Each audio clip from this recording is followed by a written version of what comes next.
They're like, please don't talk. Please stop talking. I was like, I can't. They pay me to talk. You got your 3 questions. Emma, I'm done.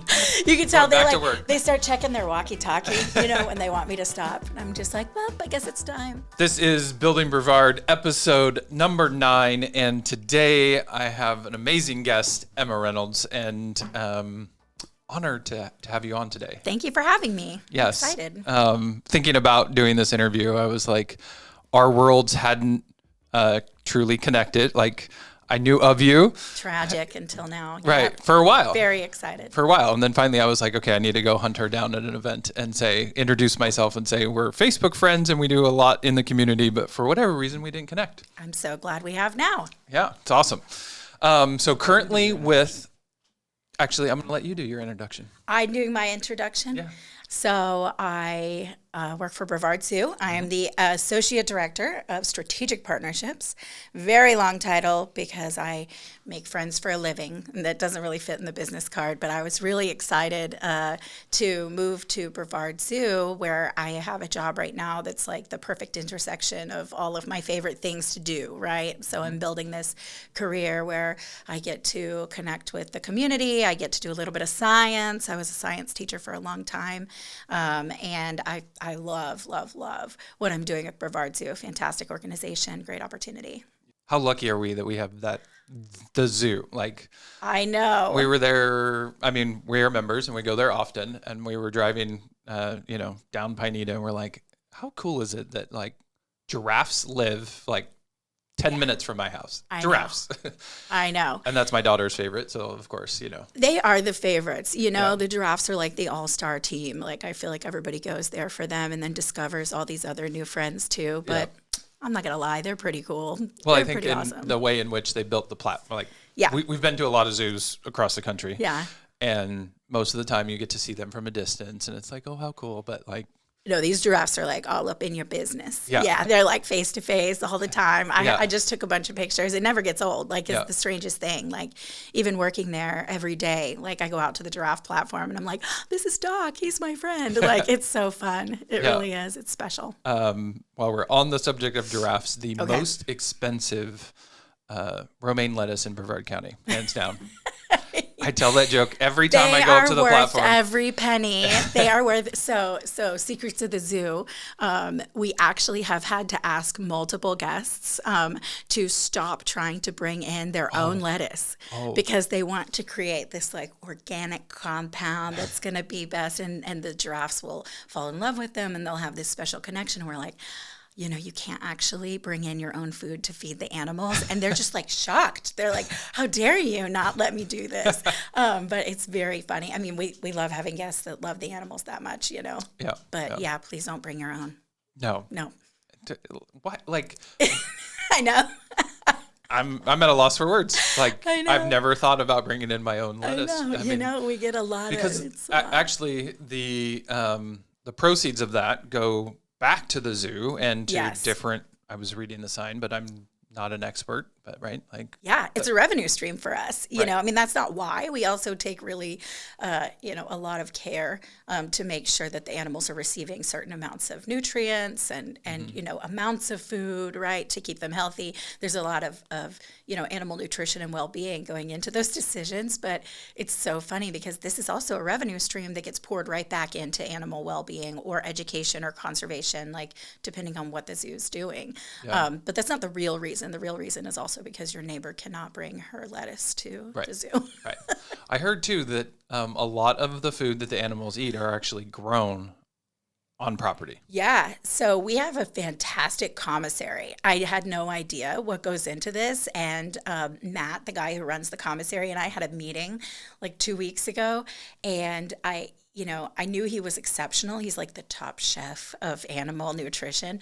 I knew that he was going to be special. I'm doing an event for our Jaguar Society, which is like the special group that I lead. And I always want to give them like something really awesome and behind the scenes for the, to experience, because it's a donor group, right? Mm-hmm. So I want them to get a behind the scenes look. I sit down with Matt And he pulls out this like amazing spreadsheet, right?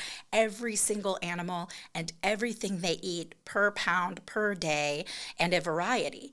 And I was like, this is quite a menu. Like it actually like made me feel a little bad about how much I'm not meal planning for my kids. I was like, this is really elaborate. He's The Gordon Ramsay of yes, the zoo. he's like, it's like a big, this is it. And he said, I really want to make sure that every day is their best day. And creating variety in their menu, their diet, that matters, But it's quite an undertaking, to feed more than 800 animals, and they all have different, we have species survival plans. We have to follow all these rules. But I'm learning as I'm newer in the zoo world, I'm learning that there's a lot that goes on that I had no idea was happening. But yeah, we're excited to kind of work with the commissary and learn more about how this all works. The Jaguar Society likes the behind the scenes stuff. So that's awesome. I kind of think about it like Epcot has the I don't know the ride. It's sponsored by the one. We're both going to remember this in a little bit. Yeah, we're going to remember this. But they have like the hydroponics like areas and stuff. Yeah, I know. Lands of Change or something like that. I'm not sure. But we got to do a behind the scenes there, and it was really cool to understand. That's awesome. Disney does that, and I was like, oh well, of course. I actually heard years ago that the zoo was doing that. Yeah. Going back to building the zoo, I think it's super important for those that don't know, because a lot of people go to the zoo and they think it's just this beautiful zoo that was built, and when it was built, though, it was built by the community. I wasn't here, so I love hearing the story of like the zoo was not most, I would say parts of the zoo were built by the community. Absolutely. It blew. I thought it was just something we said because it was cute, but actually like tracing back. So this is our 30th anniversary at the zoo. And we're so excited to be celebrating. But if you look at our history and you trace it all the way back to 1994, it was actually physically built by 16,000 volunteers from the community. Like this community is amazing, and they show up over and over and over again, and they have been doing so for a long time. But this was a group of citizens, businesses, we had corporate partnerships from the beginning coming out who cared about this and wanted to make this dream a reality because they wanted this zoo to be in their community forever, and that investment has meant something. I mean, we have little bricks that people actually like put their initials, and it's so funny because almost every day when I walk through the zoo, I'll walk by someone in their late 30s laying on the floor next to their brick because they finally found it. Right. I get a little jealous also because I wish I was in my late 30s, but mostly because I feel like it would be so fun to come back here to find that place and to remember where we've been, because this was we're a nonprofit. Like it started by, I think, a group of underdogs, I mean, I think that this zoo, I think our founders probably had no idea that we would grow to the extent that we have and have the kind of impact that we have in conservation, in education. Like the work that is happening there is really special, and we're lucky to have been recognized, consistently now as a top 10 zoo in America, But I don't think our founders could have seen that coming. And what makes it special, as much as like the accolades or the recognition, are the people laying on the floor next to their brick, because it's a very personal job, Oh, yeah. It just is. Yeah. So. My daughter runs to her board that's on the way to the giraffes every time. I that love same thing, that. Right? Like I'll have to the look next for generation. Hers. I have to look for it. That doesn't have bricks. They have the planks, and they. Yes. Yeah. What we learned over time is that bricks settle over the years and they become a trip hazard. So we got to be careful. Safety first, right? Yeah. Safety first. But the planks are really cute too. Yeah. Going back to what you were mentioning earlier, I don't think a lot of people personally, this is my personal opinion, I think we go to the zoo, we love it. It's an amazing place, but I don't think people understand like what the zoo is doing inside the community, right? Like yes, I agree. You guys are doing some really big, and it took me to be a member and visit frequently. Yeah, and you got to take a closer look. Every time you're trying to learn something new, but you guys are doing a lot of really impactful things inside of our community. Thanks for noticing. Tell the audience about some of those. Yeah, I think that there's a lot, right? So that there's something special about Brevard Zoo. Like I moved here in 2016 with my family. I didn't want to move here. I had no friends. I had no support system here. And I had a 3 and a 5-year-old. And I don't know where you go when you don't have friends. I guess I tried the zoo, Right. And so we went to the zoo, we walked in, and immediately you can tell that there's something special here, right? I didn't know at the time that the zoo is built intentionally and strategically to engage certain age groups of kids, to get them to make some sort of authentic connection with wildlife or with the world around them. I just knew that my kids were having a great time, right? We're not whining, Exactly. no one's crying. And we went out to Paws On, which is like the splash area, and there's a petting area and stuff. And I was like, gosh, we could be here every weekend. I never have to make friends. Like, Right. this is going to be awesome. But, I think that I did learn over time, you can tell something special, but you can't always tell what. Right, I can tell the animals are thriving. I learned we're not supposed to say that they're happy. Right? Oh, Yes. they're thriving. We actually say that animals are thriving, and you can measure that, right? You can measure how well they're gaining weight, how well they're accomplishing certain tasks, how much space they have. But there was still more that was special. And so as I've gotten closer and as I have built a career there, I know that there are these programs as well that target certain age groups, right? So we have an entire conservation team, and they are restoring our shores, like physically taking volunteers out to restore the Indian River Lagoon, to invest in this incredibly diverse national estuary, like to actually clean the water, that mangroves, makes sea this place oats. special. They're doing mangroves and sea oats. They're doing oyster reefs and clams. And we have community members who engage with that team, with Restore Our Shores, who have volunteered to be oyster gardeners or to have a clam, like a whole system in their backyard or at their business to help us invest, because those are the better filters that we could create, better than any engineering feat that mankind could think of, are these incredible oysters and clams. And so we lean into that and our community. So we have programs in conservation. We have sustainability programs teaching people how to live lightly on the lagoon and on the land. How do we just use your straw twice, get a refillable water bottle. And we have recycling programs where we're educating people, because I think that you don't know what you don't know, right? I was a school teacher for a long time. It wasn't their fault that they showed up sometimes not knowing certain things.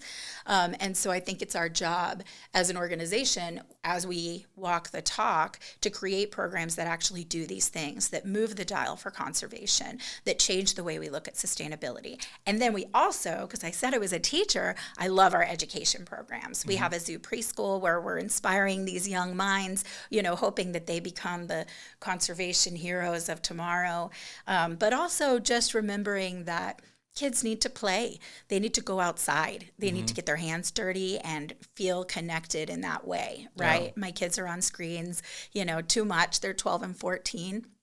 So we've been as intentional as possible building that into my family life, but the zoo offers it for thousands of kids. I think that we impacted 70,000 children last year through these different programs. So we have a preschool, we have zoo camps, which are so fun. I could not get my kids into zoo camp for the longest time, so I took a job there, and now we get into zoo camp. But it is an exceptional program, I think, where the kids are given opportunities that they might otherwise not get, which is why I'm proud that we also reserve some spots and make sure that we're targeting and making this available for under-resourced communities as well, right? We want those kids to also get these experiences, and making it accessible for them is a big priority for us. But we have Lagoon Quest, where we're inviting 4th graders out for like a field trip, but they get in the lagoon. Like, they actually get into the water, take water samples, and become scientists. And I think it does inspire them. Yeah. So, I feel like the work that is happening, these programs that are in place, I just had no idea that they existed, and that the work that we're doing together is actually changing the world. And I just love that, right? Yeah. I just love that. So Super powerful. there's a lot. Yeah. As you were talking, I'm like, I'm supposed to be like, I just like It's sat really back cool. and listened. I really like my job. Yeah. I mean, it's rare that I'm like, I just kind of got lost for a second. Yeah, sorry. I know No, I it's talk great. a lot. I do. No, it's great. Like, Wow. It's good. Yeah, it's good work. And I think that, to also be a home and a safe place for people when they're new to the area is important. I guess for me, because I remember what it was like to show up here and to not know where I belong. Everybody belongs at the zoo, Everybody right? does, And yes. the animals are gonna, they're gonna embrace and be curious because they are thriving, healthy, animals. And so I feel like you do feel connected quickly. Yeah. And then if you stay in Brevard longer than like 6 minutes, then you connect quickly with the community here too, because they're incredible, Yeah. and a lot of our work has been made possible by the collaborative efforts in our community. It just has. So many doors have been opened because local businesses have chosen to sort of walk this mission out with us, Yeah. and so I love that. Yeah. I love it. It's truly a special place. I would be curious for anybody who's actually listening to, and for you, when you go into the zoo, is it go left or go right? Oh, okay, so here's the secret. So Right. you're supposed to go right. Supposed to go You're right. really supposed to go right. Like the campus, the site is built, I think, in a way that sort of unfolds naturally to the right. But if you go to the left, then you feed the giraffes while they're still very eager, Yeah. and excited. Because sometimes those giraffes, and I don't want to imply that they are using you and not connecting with you, but they are in it for the snacks. Yeah. But that is exactly what is happening sometimes. So if you go left towards the meerkats and go through Africa first, then you'll actually get more enthusiastic giraffes, Right. and they'll come right up to the platform and I just stuff. wonder And how all many- the animals, the zebras too, and we have Littlefoot, like an ostrich out there who shows off and does a yeah. dance and stuff. If you go kind of towards the beginning of the day, they've still got a lot of that energy going. Yeah. Littlefoot's pushing weight around with the giraffes. I was like, what?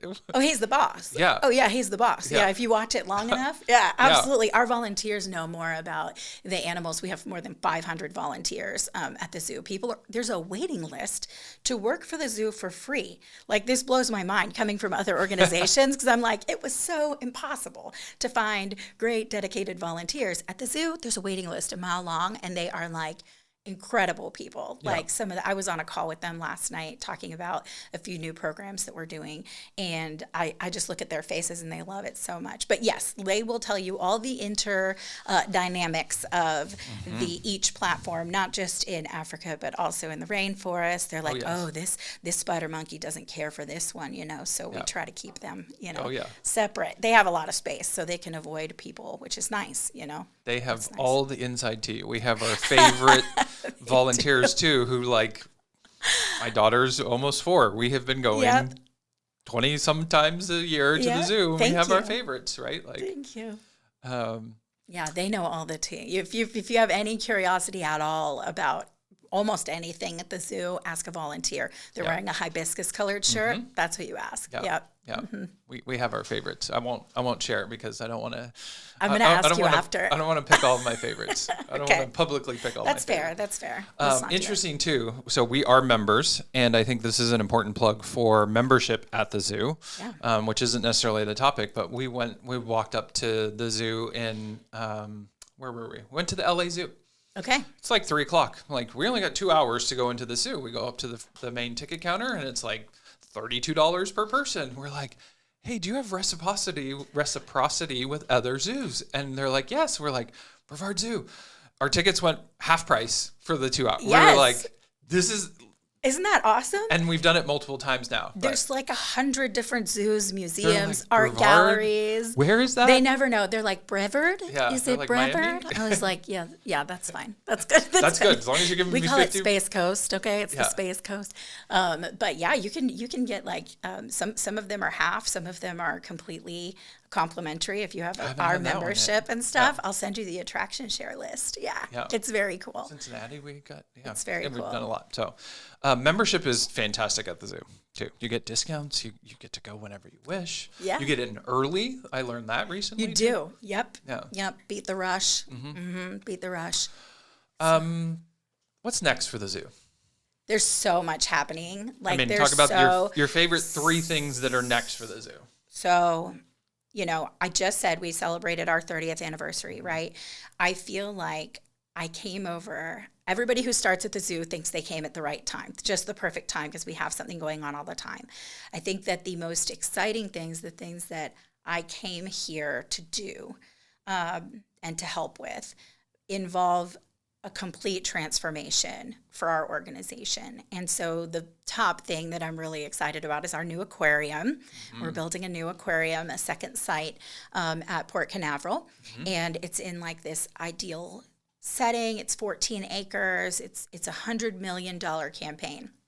And I remember hearing about this campaign a few years ago and thinking, I didn't work for the organization, remember? And I had no idea exactly how big this was going to be. But I was like, they're never going to raise $100 million in Brevard County for some zoo or, the aquarium. I remember, and I was still kind of new, I was still kind of new to that. I had no idea that the community wanted this. This isn't our zoo expanding. Like, this is a call to action as the need for clean water, grows, as we experience harder things in the Indian River Lagoon, like mortality events for manatees or the death of seagrass. Like, Brevard Zoo has been answering the call, and part of us answering the call is taking the next logical step. And for us, that has a lot to do with aquatic ecosystems and the way that we invest and educate people about what's going on in the waterways, right? That's a huge draw for our community as we continue to grow. People move here for a lot of reasons, and I think the waterways are a big part of that. And so our aquarium is going to be fantastic. We've already raised $78 million for that campaign that I was pish-poshing and thinking. Karma would have it that I actually am on the forefront of the fundraising side of that now, because that's what happens, right? Yeah. When you secretly think they'll never make it, you're like, okay, you help them make it then. Right. And absolutely. None of that is one person, but we have some of the best in the biz in the community. And at our zoo, the leadership, like it's just incredible there. And our board of directors have worked hard. Everyone is walking this out together to make it a reality. And so the most exciting thing, I think, is probably our new aquarium. We break ground this year.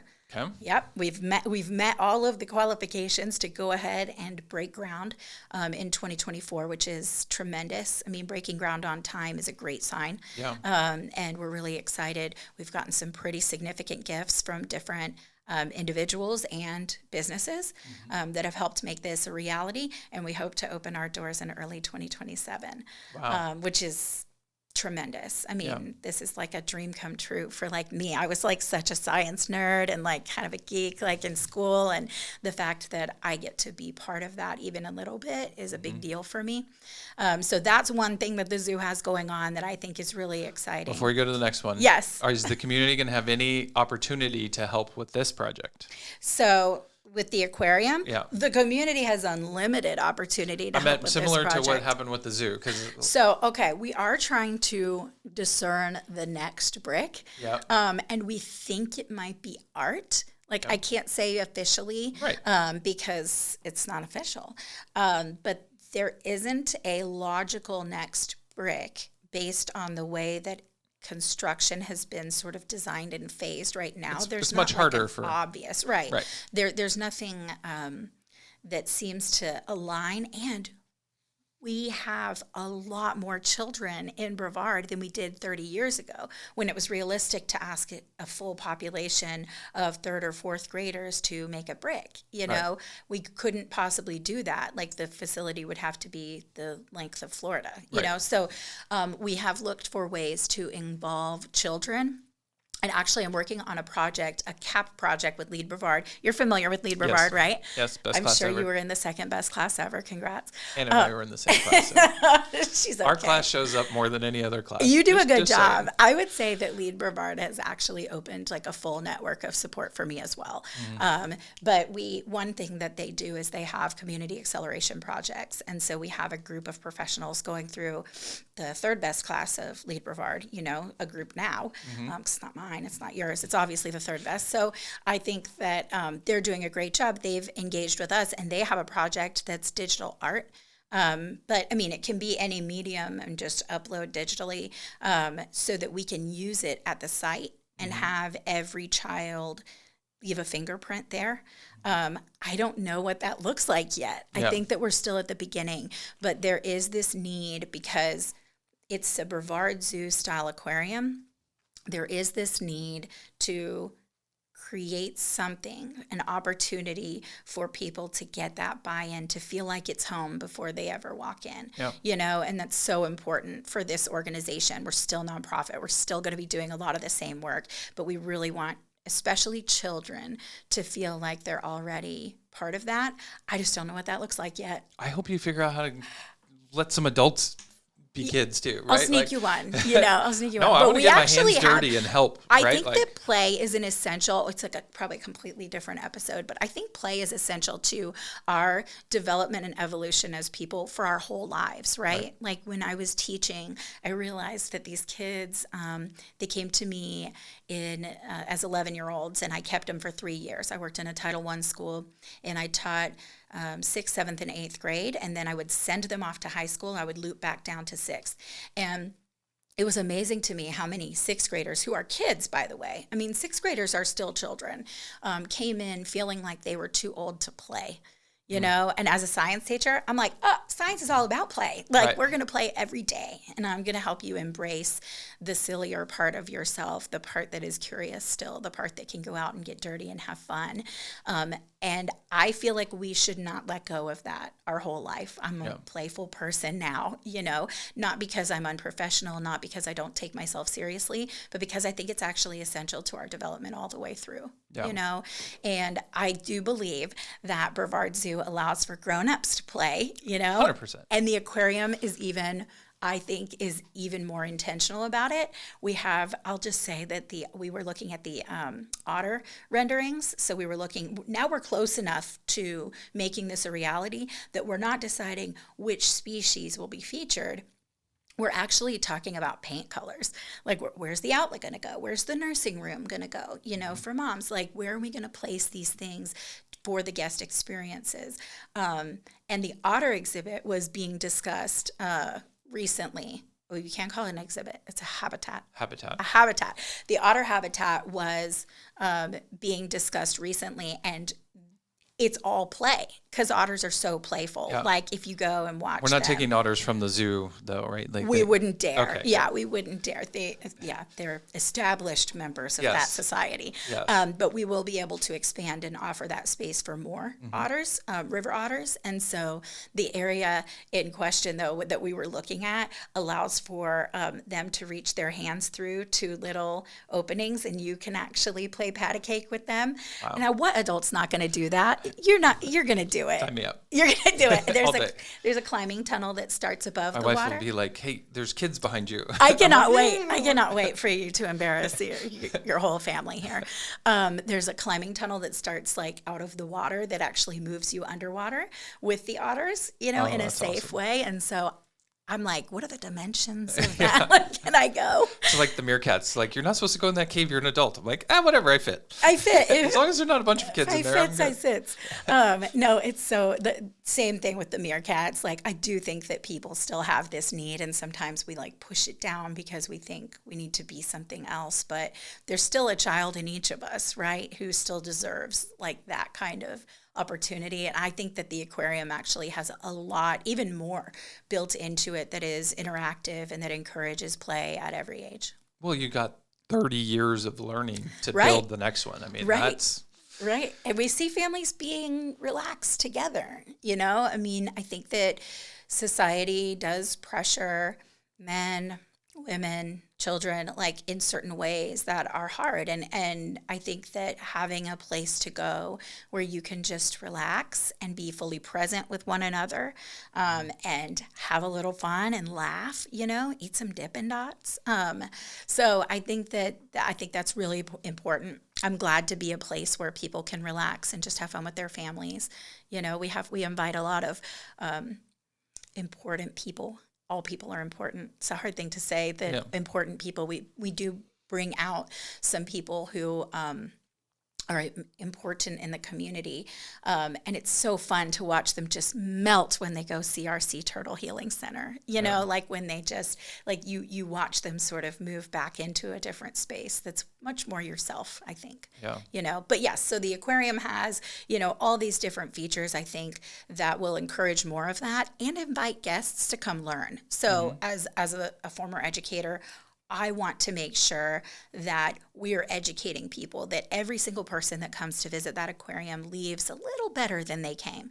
Whether you've been there for the first time or 100 times, you should always be learning something new or noticing something new. And I think when that's a meaningful connection, I do think it translates to change behavior, you know? And so we're bringing in, you know, people who are visiting the Space Coast or people who live here and helping them to learn to be good stewards. You know, the education, I think the opportunity for education at the new aquarium, I think it actually does change the lagoon. You know, I do. I think they will stand next to the species calling it home and dispel misconceptions about bull sharks, or, you know, they will get meaningful interactions with the animals. They will, you know, hopefully interact with different interpretations that are built so they're smarter. Yeah. You know, I want to be smarter tomorrow than I was today. 100%. You know? I think that this will do it. Well, and it's interesting too, because I talked to a lot of Brevard, like born and raised, which is a small population, born and raised in Brevard County, and, you know, saying they went on field trips and they saw seahorses and starfish in the intercoastal waterways. And it's like, I want to get back to that. Like, how cool would that be? Yeah. You know, it's my boss, you know, Keith Winston, the CEO of our zoo, he's always saying it's an and problem. Like, this is going to be something that we all have to work towards at the same time. But the lagoon has given us enough evidence, right? This is not an infinite problem that is unsolvable. Like, the problems that we've had with our waterways are solvable, you know, and it takes all of us together, you know, so we collaborate with other organizations who are doing fantastic work for the waterways, and we partner with them. It's not a competition. Like, this has to be all of us together, you know, and Keith's really good at reminding us and reminding the community that we will not be able to accomplish goals like that without all of us doing it at the same time. Yeah. You know, I got involved with the Citizens Oversight Committee for the lagoon, and I had no, like, it's a lot. 2 meetings in, I was like, wow, I live here. I love our waterways, and I need to do more. Yeah. Like, I feel that way too. There's a lot that we can do as individuals to bring that back. Yeah. You know, I feel like it's going to be worth it, and we'll be proud to belong to the generations that worked hard and made that a priority. Yeah. You know, I'm already proud of the work that's being done, and I feel like there is enough indication in the lagoon that it is helping. Like, it does make a difference, and there is hope for even more of that, you know, especially once the new aquarium opens and educates the masses. Yeah. You know? That's exciting. Yeah. Early 27. Yeah, early 2027. And this thing is phenomenal. This has like an $85 million economic impact, the creation of almost 1,000 jobs, you know, and that's not just jobs at the aquarium, obviously. Like, that's going to be, you know, extra hospitality workers because people are staying longer. You know, that's going to be, you know, more jobs in the restaurants, more jobs in the supermarkets. So I think it's just going to make the world better a lot of different ways. And they did a conservative estimate for attendance, and I think it's way low, but they're saying at least 500,000 guests a year.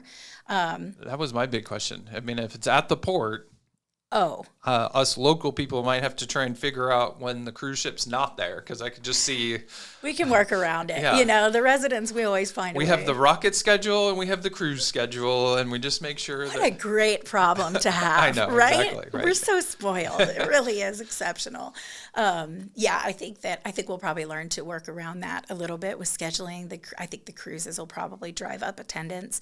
But again, you know, we're going in with eyes wide open. So we acknowledged that there would be a great response. And so we're making enough space, you know, just like at the zoo, you know, where you're not waiting in impossible lines, you know, you're actually able to experience and keep moving, you know, so that's that. To switch gears. Okay. What'd you do before the zoo? Well, I know teaching. far do you want me to go? We've talked about teaching. By the way, side note, I volunteer for JA. I think sixth graders. Oh my gosh. They're so squirrely. I'm like, do not put me in the sixth grade class. I'm a little scared of them. They're a little mean sometimes. They Give me are. the third and fourth graders. I feel so judged, right? In a sixth grade classroom, I'm always like, is this okay? Am I doing okay right now? That I feel like that made it more exciting for me, actually, because they would come so squirrely, like, and a little sassy, some spice, Ooh. But with kids that age, I found if you put the relationship first, they all really want you to like them. They do. And if every kid, even the ones that I'm having a hard time liking. But when you're a volunteer in a classroom, they know you're they one don't day, have that you're relationship. a target. Yeah, you got a they target don't on have your that. We'll back. go together. We should go together. I always bring candy, and I'm like, bribe them. yeah, of course, yeah, extrinsic motivation, it's fine. Yeah. So when you moved to Brevard, So I moved here. So I was actually a teacher in Lakeland for that. That was my first job outside of college. So in college, I thought I was like hot stuff, right? Like I was student body president of my college, and I just thought I thought very highly of myself, which is the first step to being not cool. Like that's the first step, is to really think you are. And so I have a political science degree and a minor in international studies, and I was going to be like a lobbyist. Like I'm going to go change the world, right? Yeah. I know everything about everything. And I'm obviously going to be embraced by Tallahassee and Washington. I'm going to get a latte at the same coffee shop every day and wear my adorable heels and go change the world. And I applied for a few jobs just to start out in maybe city government. And they were like, no. You have no experience. You have like no expertise in any of this at all. And, you can have a free internship, unpaid. And I was like, well, I'm not going to move back in with my parents. Like they were great family, but I was ready for independence. And so I thought, well, maybe I'll take the internship and I'll get like a side job that seems really easy, while I work towards my goals to, I don't know. Take over the world. Yeah, or like negotiate with terrorists. Like I'm going to do really cool stuff, right? I don't know what the stuff is yet. But at 22, who really knows? So I took the easiest job I could think of, and I started teaching sixth grade math at a Title I school in Lakeland. And that job is not easy. And the kids ate my lunch every day for like the first 9 weeks. Like I would just go home at 3:30, which really for teachers, it's more like 4:30 or 5. And I would just cry. I would just cry and cry. Like, how is this possible? I didn't want to negotiate with these terrorists, like this isn't what I had in mind. But I actually started thinking about what I needed as a sixth grader, because when you've been knocked down a little, right, which was necessary, and I appreciate that experience, you got to rethink it, right? And I would go home after I was done crying. I would think about what did I need as a sixth grader, like as an 11-year-old. I needed to feel seen. I needed certain lessons. If I'm their math teacher, like maybe we could create like a class like economy, like some sort of, I had a lot. Teachers today have, they don't have enough freedom, I think, for creative expression and interpretation in their classrooms. But I had a lot at that point, right? Because that's 15 years ago or so. And oh gosh, it's actually 20. Anyway, that's really sad. But I was able to create like a little class economy, and we started using little checkbooks, and I would give them like demerits for, not for behavioral things, right? I'm trying to build relationships, right? But inspiring good work, good questions, they would get deposits and withdrawals and stuff. And it was so fun. And then I realized that I actually don't like math that much. And so the following year I asked to teach science. And that's my jam. Like, that is my jam. Like, I loved science as a kid. And I was always an animal lover, and teaching in the science classroom and making it fun for them became really important to me. We built our own garden outside. Then I applied for some grants with other teachers, and we built a hydroponics lab at our school. Yeah, it was like an aquaponics lab. It's way out of my league. Like, I'm so glad I had veteran teachers who actually helped like build and facilitate, and I just got to come in and make it work for the kids. But I stayed with those same kids for a long time, and then sent them on their way, cried because I missed them, and knew that I had fallen in love with a different career. And so for 12 years, I was a teacher.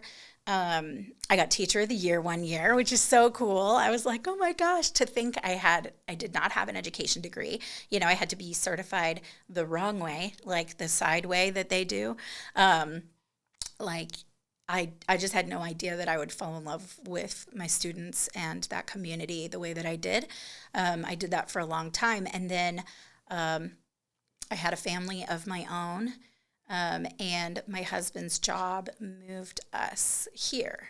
And I did teach for 6 months, and it just wasn't the same. It's like I had lost it a little bit, and I don't know why. There's nothing wrong with any of the schools here. They're wonderful. But it wasn't fitting all the way, and that made me pluckable to somebody else. So I had gone through some things in my personal life, and I was using my divorce recovery actually to inspire other women to keep going and to find hope and to look forward to a light at the end of the tunnel. And I had been doing some like motivational, like encouraging speaking just for fun. I feel like that's the thank you letter after you make it through something hard, is share it, And so I was speaking on sort of a circuit of any time someone asked, for women's conferences and stuff, and a women's ministry recruited me, offered me a job to, I would work from home, be home with my own kids more, and get to keep doing that work. And it was a really hard choice, but I switched out of teaching, worked for the women's ministry, was really inspired by nonprofit management, like how this all works, like how you can take a mission, collaborate with as many people as possible to accomplish it, bring new people in, offer hope and change in your community. And that felt really cool. The women's ministry was based out of Kansas City, and they decided to not move forward with any remote work, but I was going to have a really cool job there as long as I moved to Kansas City. So I said goodbye because I'm not moving. I'm not moving, but we had moved here for my husband's job. And so I was ready for a new opportunity, started working for a nonprofit here in Brevard. And that's when I joined this network of like change makers. Like I have learned more in the 4 years, almost 5 years since that day than I ever could have in a college classroom. Like it's just amazing. Like, and the nonprofit world is full of heroes, you know, it really is. And so I worked I was doing community impact for education at that organization, and immediately they moved me over to resource development. They're like, you just talk too much.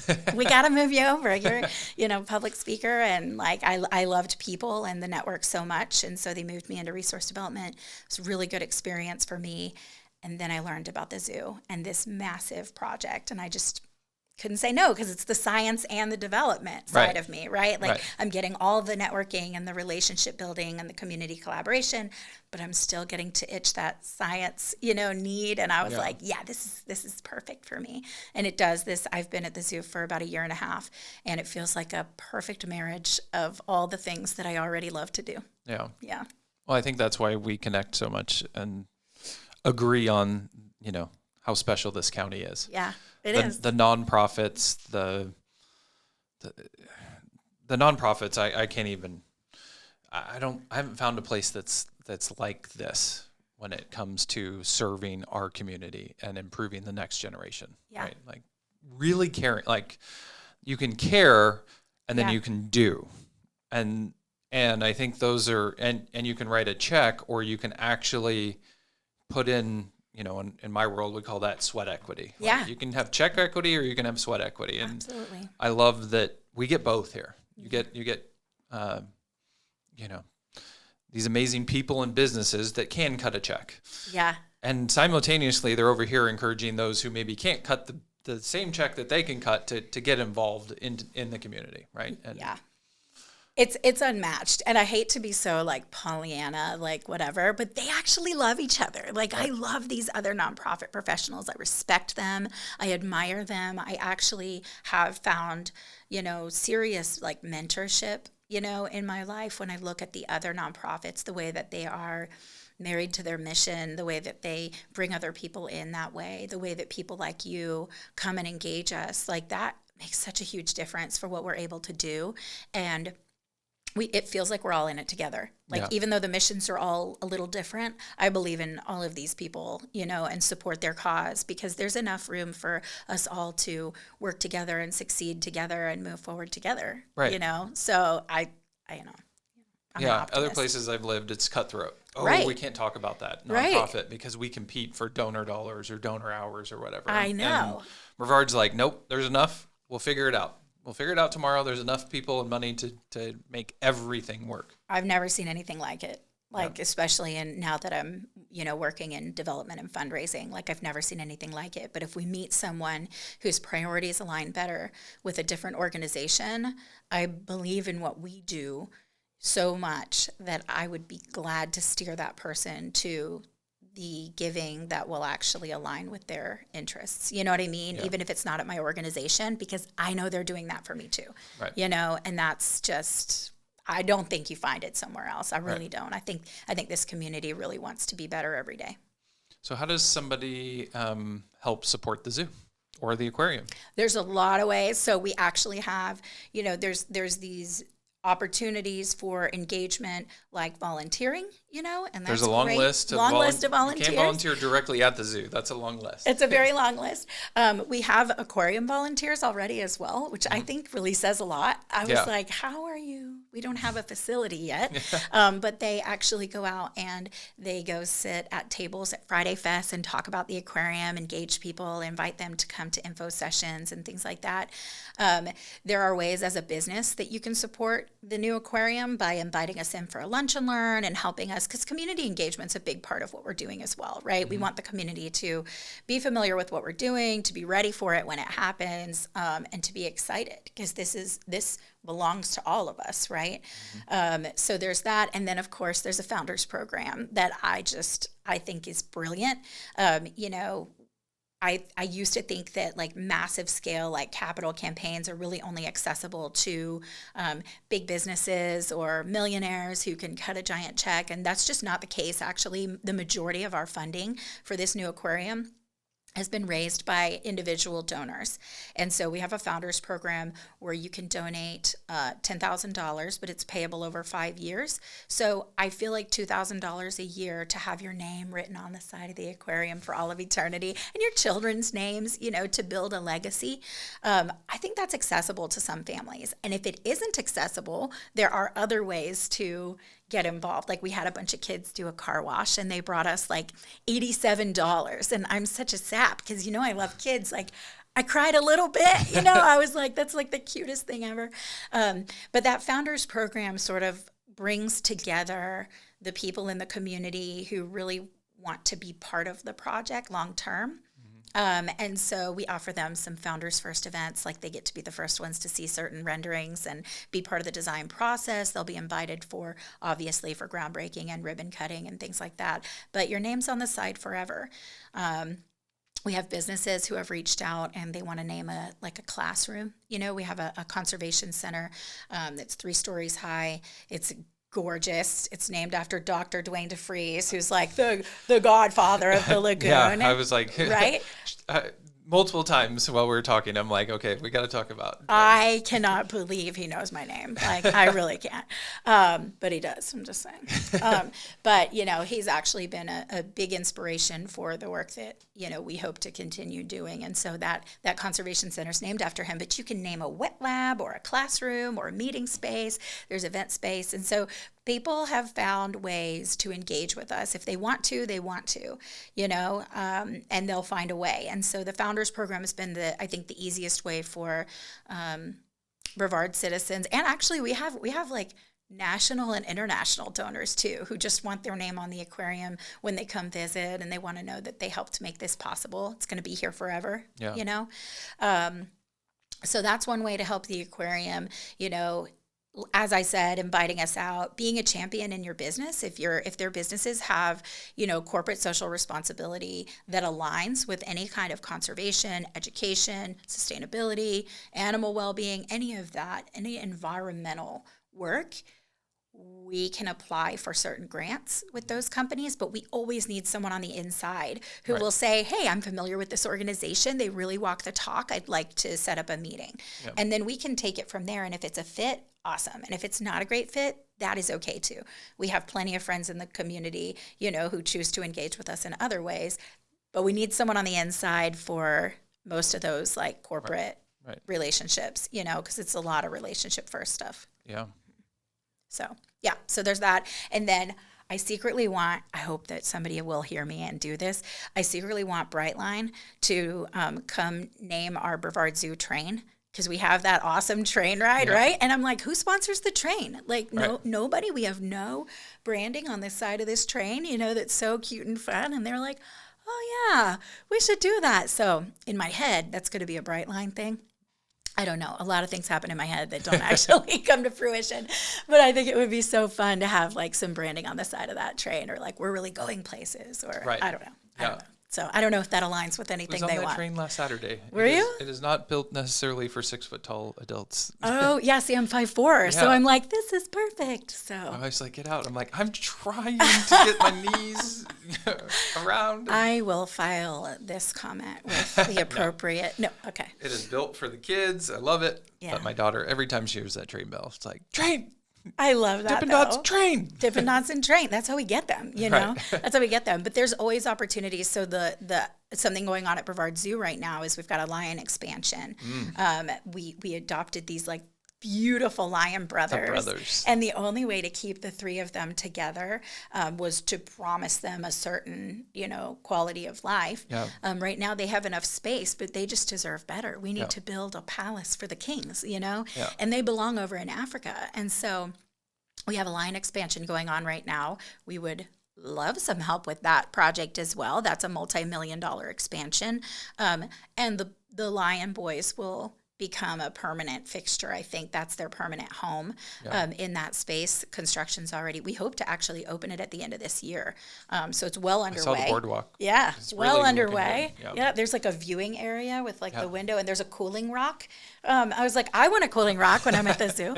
But yeah, it's all really exciting stuff. And so the aquarium, the things happening at the zoo, like none of that happens without our donors, our partners, our volunteers, our incredible staff. I mean, every staff member I meet is an expert in their field. I'm like, how did you do this? How did you do this like superhero thing where you recruit all the best in each biz to work together? It's really special.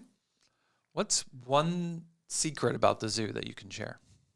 A secret about the zoo? Secret or behind the scenes? Let's think here. What do you want to know? So I think there's a few things, right? I think there's some obvious things like the real boss animals, the alpha apex animal at the zoo is the zoo squirrels, who will actually stare you in the face while they take your pizza away. I actually saw a squirrel, like normal, well, they're large and thriving squirrels that we can't really fully, control, right? And so what are we going to do? We're not going to trap them. We're not going to harm them. Like, we're the zoo, right? So we're like, eat your pizza, So I actually saw one the other day dragging one of those ginormous pretzels behind it, and he was really struggling, he was struggling. And I was like, hey, put that back. And he just like looked at me like, how dare you? This is like my everyday. So the zoo squirrels are definitely the real kings of the castle there. Something that I thought was really interesting, because as soon as I started working at the zoo, I want to know everything, right? Mm-hmm. I want to know everything. And so I opened our employee drive, the shared drive for staff, and I started going through like safety and, Zoo. I figure there's going to be like a folder there where I open it and it's like, here's all the secrets. But as a nonprofit organization, a lot of what we do is really transparent. Like we share everything. And so, which I'm proud of. And so, but there was a file in there that has the animals, like the different species grouped in case of an emergency. So, and this never happens. And I'm very excited and proud of the way that we put safety first. But I thought it was so funny that the animals were coded based on, exactly how big of an emergency it is should the animal maybe get out, which, by the way, does not and has not ever happened. But I think it's cool that this document exists, and I open it up, and I'm like, it's pretty predictable, right? I mean, it's pretty much like, it's not that big of a deal if like the zebras, like the larger, they're not going to harm, they're not aggressive, they're Right. not, then it works up, right? So you've got like greens and blues and purples and blues. I read the black category, and it's the usual suspects, right? So name a couple animals you think are in that category. The jaguar. Yes. The lions. Yes. You The know who? rhinos. Yes. You know who else is in there? The otters. I could not figure it out, right? Their sweet little faces. I was actually offended. I was like, I can't believe you would They're say sweet this and playful, about them. but I don't know that I would put them on the blacklist. Yeah. Apparently, they are very comfortable and like approaching people. Like we would not call them aggressive, but they are aggressive.